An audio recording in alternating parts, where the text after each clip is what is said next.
और आरएसएस और बीजेपी से हमारी लड़ाई सिर्फ इतनी है कि वो संविधान को तोड़ के ख़त्म करके हिंदू राष्ट्र बनाना चाहती है। सब भी मिल जाए, एक बात मैं और आपको महत्वपूर्ण बता दूं, हम लोग सारे लोग भी मिल जाएं, पूरे देश की जनता एक साथ होकर मोदी जी के खिलाफ वोट दे दे, तब भी अगर हम ईवीएम नहीं हटाएंगे तो मोदी जी फिर भी चुनाव जीत जाएंगे। तो ये भी एक ऐसा मुद्दा है कि हम सब लोगों को इकट्ठा भी करें और उसके बाद भी चुनाव हार जाएं तो और भी बुरा होगा। तो इसलिए हम सब ने ये भी तय किया, ये भी ऐलान हुआ है कि सब लोग मिलके, ये मजबूत बहादुर लोग मिलके ईवीएम हटा के पेपर बैलेट से चुनाव कराएंगे। किसी हालत में ईवीएम से भी चुनाव नहीं होने देंगे। कल मोदी जी की जेलें छोटी पड़ जाएंगी, ये हम बता रहे हैं, लेकिन मोदी जी से कल सवाल ज़रूर किए जाएंगे कि पेपर बैलेट से चुनाव आप क्यों नहीं चाहते, ऐसी क्या चोरी कर रहे हो आप कि पेपर बैलेट से चुनाव नहीं चाहते।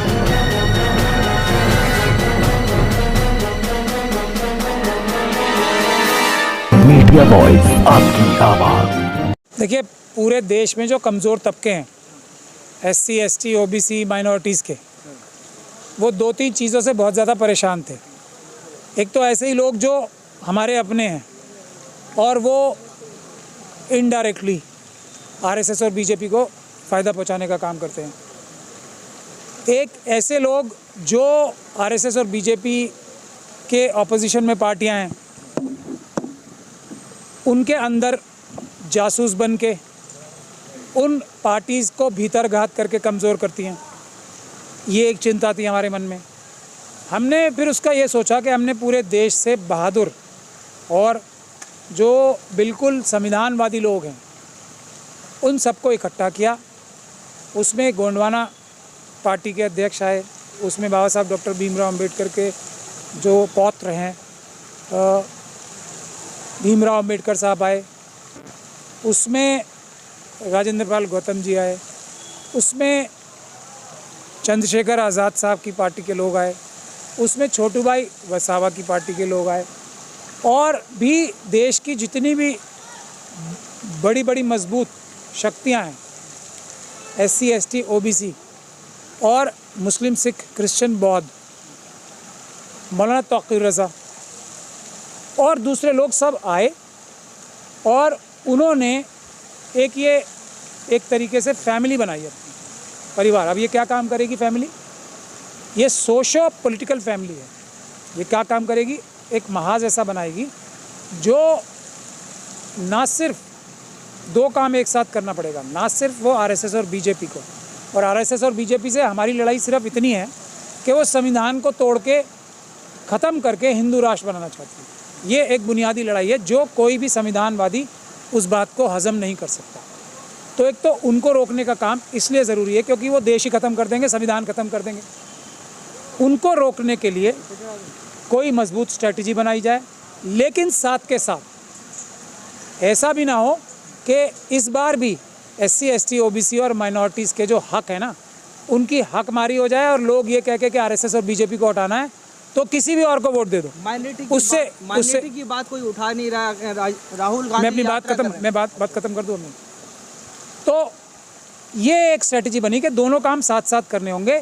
सिर्फ एक काम के पीछे हम पड़ जाते हैं तो बीजेपी और आरएसएस की सरकार 10 साल के लिए आ गई, हटाने के लिए ही सिर्फ लगे रहते हैं।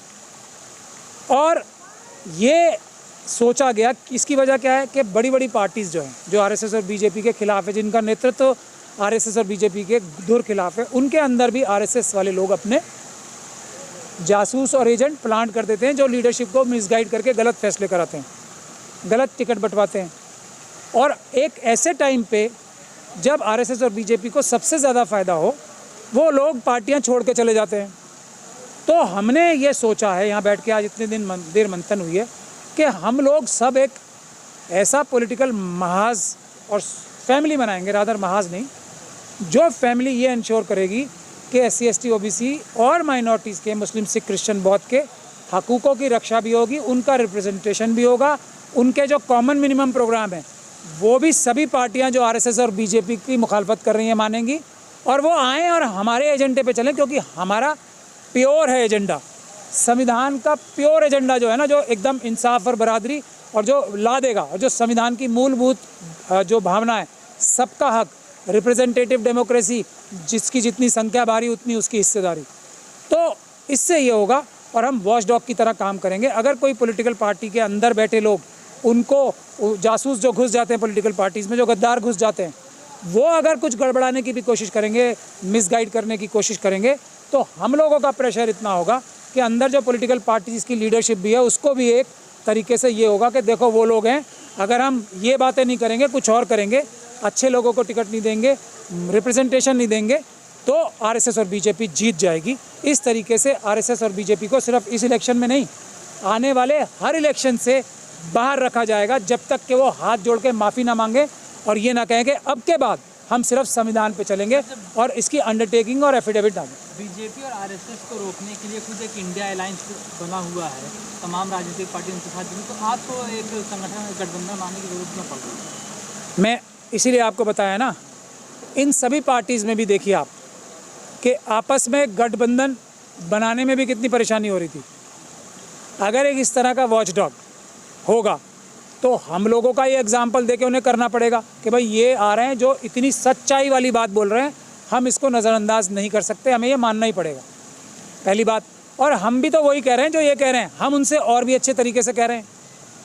उनके अंदर तो ऐसा खुद भी आप सब लोगों ने देखा ना, किस पार्टी के अंदर ऐसे लोग नहीं हैं जो छोड़ के आरएसएस और बीजेपी में नहीं गए। आपने देखा ना, ये देखा ना आपने। तो ये लोग वो हैं जिनको ये बहादुर लोग हैं जिनको मारने की बीजेपी ने कोशिश की, जिनको जेलों में ठूसने की बीजेपी ने कोशिश की, जो बीजेपी और आरएसएस के साथ किसी हालत में नहीं जा सकते और उनकी समझदारी से, वरना ऐसे महाज भी तो बन सकते थे कि इनका महाज अलग अलग बन जाता, उससे बीजेपी को फ़ायदा होता। लेकिन ये जो 88% जनता का एक महाज बन रहा है और उसका मेन मकसद ये है कि बीजेपी को सिर्फ एक इलेक्शन में नहीं, नीजर्क रिएक्शन करके नहीं कि बीजेपी का भूत आ जाएगा तो हमें सिर्फ बीजेपी को हटाने के लिए किसी भी अच्छे बुरे को वोट दे देना चाहिए। चाहे पॉलिटिकल पार्टीज़ के अंदर टिकट का बंटवारा भी कैसे होता है, अपने अपने ग्रुप्स को शतरफ ले जाते हैं। कई लोगों के ये भी इल्ज़ाम लगते हैं कि पैसे दे के गलत टिकट ले गए और फिर वो पार्टी छोड़ के चले जाते हैं। तो ये काम हम लोग करेंगे कि पॉलिटिकल पार्टीज़ के अंदर की डेमोक्रेसी भी ठीक हो, इस प्रेशर से कि अब हम इस एजेंडे पे चलेंगे और इन लोगों की बात सुन के चलेंगे। हम सभी पॉलिटिकल पार्टीज़ को एक अच्छा रास्ता भी दे रहे हैं और जब सबकी भावना एक है कि आरएसएस और बीजेपी को हटाना है, तो हम अगर अच्छा फार्मूला दे रहे हैं तो सब हमारे साथ मिलके भी काम करें ना, क्या हो गया। तो बीजेपी आरएसएस को हटाना है तो किसे लाए जनता, क्योंकि जो राहुल गांधी हैं वो दलितों और मुसलमानों की बात नहीं कर रहे हैं, वो तो सिर्फ जो यात्रा में है न्याय की बात हो रही है और न्याय के भाषण में कुछ और निकल रहा है। नहीं, न्याय का हक सबके लिए, यही है ना नारा, न्याय से न्याय तक। न्याय से न्याय तक। न्याय का मतलब क्या होता है? इंसाफ। इंसाफ वही होता है जो सबके लिए हो। वो नाइंसाफ़ी होती है जो कुछ लोगों के लिए हो, वो नाइंसाफ़ी होती है जो एक ग्रुप के लिए हो, वो नाइंसाफ़ी होती है जो सबसे मजलूम आदमी को भी इंसाफ ना दिलाए। तो अगर न्याय की बात हो रही है तो उसको अगर हम डेफिनेशन ठीक से देखें तो वो सबका हक न्याय होता है, सबका हक दिलाने की बात ही हो रही है। और इसीलिए हो रही है वो कि वही है ना, मैं आपको फिर कैसे बताऊं कि इन चीज़ों को खोल के नहीं बताया जा रहा या नहीं बताने दिया जा रहा या इसको एक्सप्रेस नहीं करने दिया जा रहा ठीक से। बहुत सारे लोग ऐसे भी हैं जो ईवीएम का ही विरोध मुखर तरीके से नहीं कर रहे। हम ये सब भी मिल जाएं, एक बात मैं और आपको महत्वपूर्ण बता दूं, हम लोग सारे लोग भी मिल जाएं पूरे देश की जनता एक साथ होकर मोदी जी के खिलाफ वोट दे दे, तब भी अगर हम ईवीएम नहीं हटाएंगे तो मोदी जी फिर भी चुनाव जीत जाएंगे। तो ये भी एक ऐसा मुद्दा है कि हम सब लोगों को इकट्ठा भी करें और उसके बाद भी चुनाव हार जाएं तो और भी बुरा होगा। तो इसलिए हम सब ने ये भी तय किया है, ये भी ऐलान हुआ है कि सब लोग मिलके, ये मजबूत बहादुर लोग मिलके ईवीएम हटा के पेपर बैलेट से चुनाव कराएंगे, किसी हालत में ईवीएम से भी चुनाव नहीं होने देंगे। कल के प्रोग्राम के बारे में थोड़ा। कल 25 तारीख को है, 25 तारीख को ईवीएम हटाओ संयुक्त मोर्चा ने बहुत पहले से ऐलान कर रखा है। ये प्रोग्राम मोदी जी को घेरने का, मोदी जी को जो हमारे देश के प्रधानमंत्री हैं वो कल जंतर मंतर से शुरू होगा और मोदी जी का घेराव होगा 11 बजे।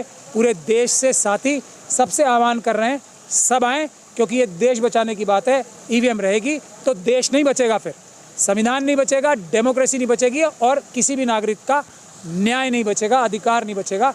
कल 11 बजे आप सभी लोग आएँ, जंतर मंतर पे पूरी ताकत से आएँ, पूरी शक्ति से आएँ, ये हम आह्वान कर रहे हैं। कल जो हमारे प्रधान नौकर या सेवक हैं उनसे सवाल जवाब किए जाएंगे कि क्या ऐसी वजह है कि तुम पेपर बैलेट से चुनाव कराने के लिए तैयार नहीं हो।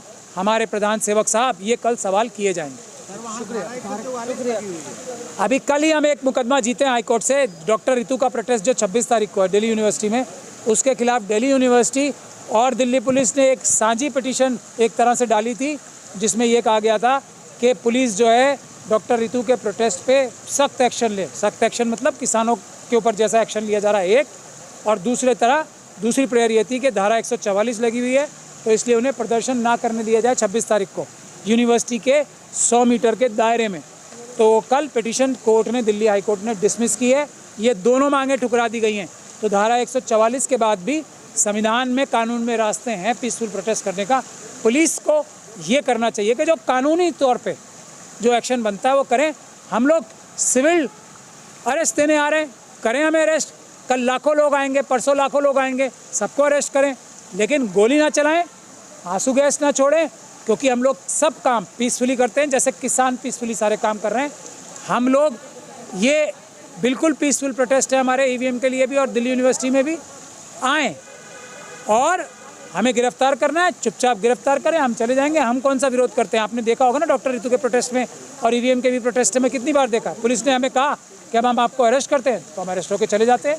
तो कल मोदी जी की जेलें छोटी पड़ जाएंगी, ये हम बता रहे हैं। लेकिन मोदी जी से कल सवाल ज़रूर किए जाएंगे कि पेपर बैलेट से चुनाव आप क्यों नहीं चाहते, ऐसी क्या चोरी कर रहे हो आप कि पेपर बैलेट से चुनाव नहीं चाहते।